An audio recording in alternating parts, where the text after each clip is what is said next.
各位朋友，欢迎再次收看《玫瑰约会》。在好莱坞这个国际的织梦工厂，星星因为各种原因而闪烁着。今天晚上我的客人，他从艺已经超过30年了，不过他依然以他的健康跟专情独树一帜，得到广大观众的欢迎。今天晚上我的客人寇特罗素。Hi, Kurt. How you doing? Welcome to a 玫瑰之夜. Oh, great. Well, I'm half Chinese now. I've been here for 3 days. I know what I'm doing. Welcome to Taipei. Thank you. Is it the first time you're here? It's the first time I've been in this part of the world, really. I've always stopped through either Tokyo or Hong Kong on my way to someplace, and I've never had a chance to really have a good look at it. And I've never been to Taipei, so this has been fun. So did you have a good look at Taipei? I got to walk around a little bit and just, you know, see what there is to see. Today, got outside for lunch, and it looks like a very, very busy city. It looks like Hong Kong looks. I mean, I'm very impressed with coming here to Asia and seeing the amount of activity that goes on. This place is really, it's just cranking. It's great. You should be here more often. So we know that you're here for a new movie. How do you like the role? It was interesting.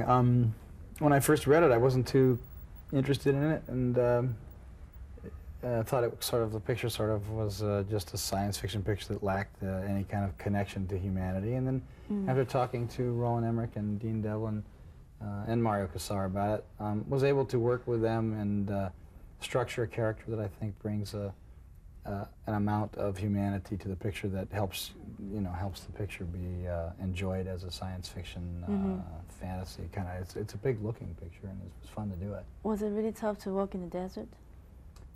Actually, it wasn't that bad because I just finished. Well, no, I just finished a movie. I just finished a movie called Tombstone, and I was playing Wyatt Earp in the Old West. Ah. And that was a tough movie. And we were doing that in Tucson, Arizona, and it was about 115, 120 degrees, but we were all wearing black wool. Pardon me, 115. And it was like we were all in black wool, thick, you know, like thick wool. Yes, yes. Now, when I went down to Yuma to do Stargate, it was about 125, but I had light cotton. You know, I had what I wear in the movie. I had light cotton, and I was dressed for it, so it seemed like a relief. You know, it didn't seem that bad. And but you we were in the well trained already. And I was in pretty good shape. Yeah. Yeah, I was in pretty good shape, so it wasn't bad. Yeah. Plus, I mean, you know, when you go to work on a show, you know how it is. You got trailers and stuff. And oh yes, you do. We don't. Well, we had a whole. I mean, I said if I'm going to go out there in the desert and do this, I said I want the best rig you got. Next time, can I borrow yours? Yeah, you'd like it. It's good. Thank you. Tell us more about your the lady in your life. Goldie. Yes. I think you mean Goldie. I mean Goldie.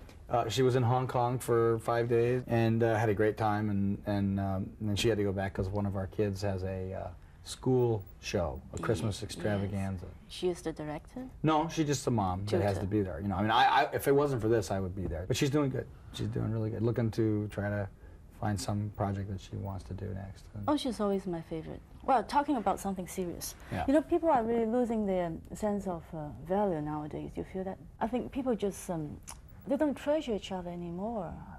They don't treasure each other? Yeah, I would like you to share with us your own experience. How you cope with your companions. I think as people get older, that's true.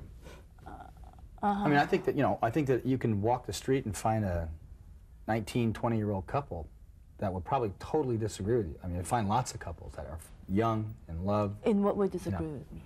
Well, I think that they treasure each other. I think that a couple can meet in a nightclub and treasure each other for an hour and a half. That's it. You know, but that's treasuring somebody. But what I mean is that I think that those people also get together and they have lives. I do think that as they get older, into their 40s, that it becomes a different, for them it's becoming, for a lot of people, it becomes a different relationship because it wasn't established on anything real. Yes. That's got nothing to do with not treasuring them. Yeah. I mean, I think they want to treasure them. And I think, unfortunately, as they get older, they find it more difficult to continue treasuring them. Yeah, I'm really talking about a long, you know what I mean? long-time relationship. They go look elsewhere for somebody to treasure them.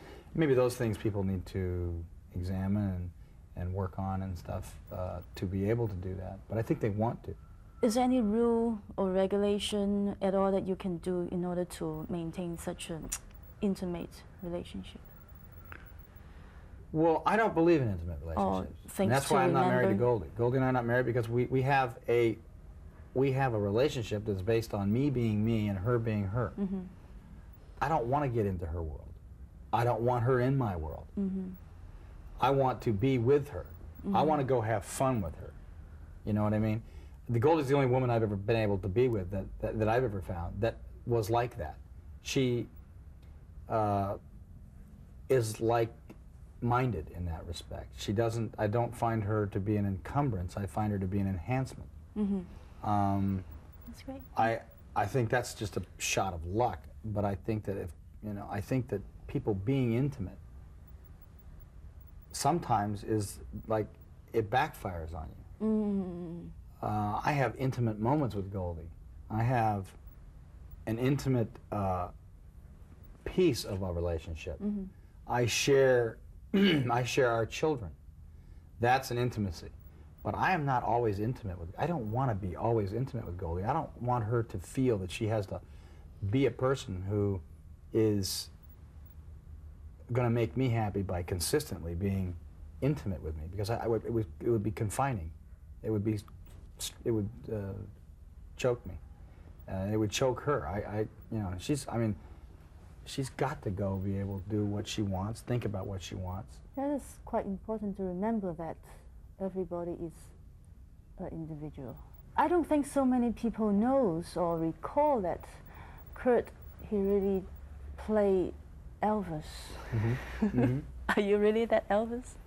Well, I That did it in was a success. it was a long time ago. Yes. I did it in 1978. It was a fun show. If you go back and you look at Elvis early in his life, you know, he didn't look like Elvis Presley. He was brown-haired. He was his whole demeanor was quite different. He was very shy. He learned how to play Elvis Presley. He knew he wanted to do something, and then he became that. He learned how to do it. Not to say that he was not who he was, but that's who he wanted to be. Yeah, he was very enamored with himself. Yeah, he was very enamored with Marlon Brando and Montgomery Clift, and he wanted to be cool like that. Would you like to show us a little bit how you did it? Anything. Do Elvis? Yes. Oh, it's not that kind of thing. First of all, it's an embarrassment if I do. That reminds me of a great piece of film that somebody has. Now, I used to, you know, sing in my voice when I was doing the singing for the show, and one time the microphone was left on live. And I'm a pretty good imitator of people, but I'm better at figuring out what makes them tick, and I'm trying to figure out why somebody why you sit that way, why you do your hair that way, why you have a certain attitude. You know, if I can figure that out, then I can start to figure out how to play you. You know, and that's the stuff that's fun to do as an actor for me. But I can't flip in and out of it. No. Sorry. Okay, next time. Sorry. Next time maybe. I can curl my lip. Well, when you were very young, you were a children actor. Yes. Now suppose your children come across and said, "Hey, Dad, I want to become an actor or actress."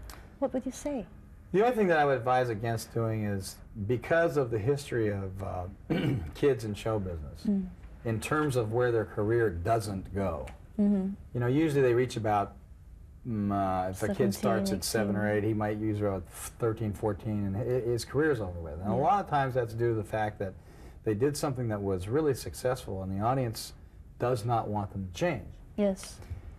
Because that happens more prevalently than not, I would warn them against that. I wouldn't. I don't care if they want to get in the business. I mean, if they want to be an actor, singer, writer, producer, director, camera operator, makeup, wardrobe, many things in this business that I think are a blast to do. The only thing is that as an actor, I wouldn't advise someone who really wants to act as a career to do it as a young child, only because the odds tell you that you're not gonna be able to continue on. I think I was just very fortunate in that I had the Disney studios to go to. I was under contract at Disney from the time I was 13 till I was 23. I probably have seen you before. Well, you know, so, you know, and I had a place to work. If I hadn't had that place to work, I'd have probably had just as much difficulty, but I did have a place to work. But you still consider this as something worth doing? Well, I do. I mean, it's like, you know how it is. We like to say that what we do is not heart surgery or brain surgery, you know, but I think it's just as important. Yes. And the reason I say that is because after you've had the brain surgery, and you're now okay and you're going back to work, well, now what do you do with your free time? And people really do need, it's not a like, it's a need to be entertained. I'm a member of the human race. I like to be entertained. When I want to go to the movies, and I sit down and the lights go down, there's no place I'd rather be. I'm not moving from my chair. I came here to see, now I want to be impressed. And if I come out of there and I've seen something that really excited me or emotionally made me feel something, then that's one of the great things that can happen to me. Do you have any future plans? Any new movie coming up? No. Not yet? No, I'm going to go home. So Major Role will be playing Santa Claus in this coming Christmas. Yeah, my 8-year-old is my 8-year-old is still buying, so I will go home and I will sneak around at night and maybe I'll run into Santa Claus. You never know. Yes, it's great. Kurt, it's really nice talking to you, and we wish you all the success and good luck. Thank you very much. Thank you so much. And next time, please bring the golden girl along. Okay. Thank you, Kurt. Say 玫瑰之夜. 玫瑰之夜. Thank you, Kurt. Thank you. Thank you. Wonders are waiting to start.